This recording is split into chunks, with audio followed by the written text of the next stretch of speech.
Have you ever stayed in a place that felt wrong? Like the walls were breathing, and the silence was heavier than sound itself?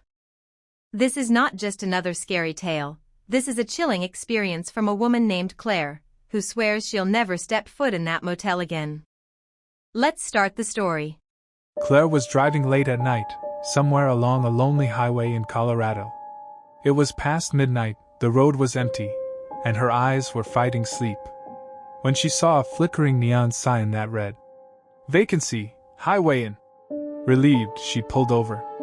The motel looked old, almost abandoned, but exhaustion convinced her to check in. The receptionist was a thin, pale man with hollow eyes. He barely spoke, just slid the room key toward her and muttered, "Room 217. Don't open the curtains." It struck her as strange, but too tired to argue, Claire nodded and carried her bag upstairs. The room was surprisingly clean, though dated, yellowed wallpaper, creaky bed, and a heavy curtain covering the only window. She remembered the receptionist's warning but shrugged it off. Claire turned off the lights, slipped under the blanket, and let sleep take her.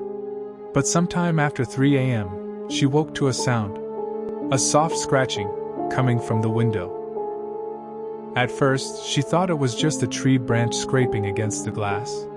But the scratching grew louder, deliberate, like fingernails. Her heart raced. She wanted to check, but then she remembered the receptionist's words. "Don't open the curtains." Claire tried to stay calm. She covered her ears, told herself it was her imagination. But then came the whisper. A voice, faint but chilling, from the other side of the curtain. "Claire!" Her blood froze. Nobody knew her name. The scratching turned into pounding.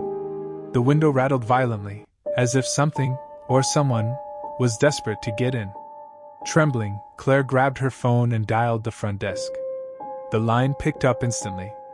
But the voice on the other end wasn't the receptionist. It was the same whisper from outside the window. "Why did you wake me?" Claire dropped the phone. The pounding stopped. The room fell into silence again, thick and suffocating. She didn't sleep for the rest of the night. At sunrise, she gathered her things and stormed down to the front desk, ready to demand answers. But the reception area was empty. Dust covered the counter. The ledger book was blank. It looked like nobody had worked there in years.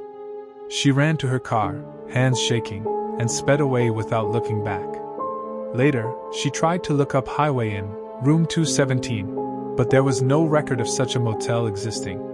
So tell me, if Claire never told anyone her name, how did the voice outside the window know it? And if the motel doesn't exist anymore, then where exactly did she spend the night? If you were Claire, would you have opened the curtain? Tell me in the comments, and if you want more real chilling stories, hit that subscribe button. Because next time, the story might not let you sleep tonight.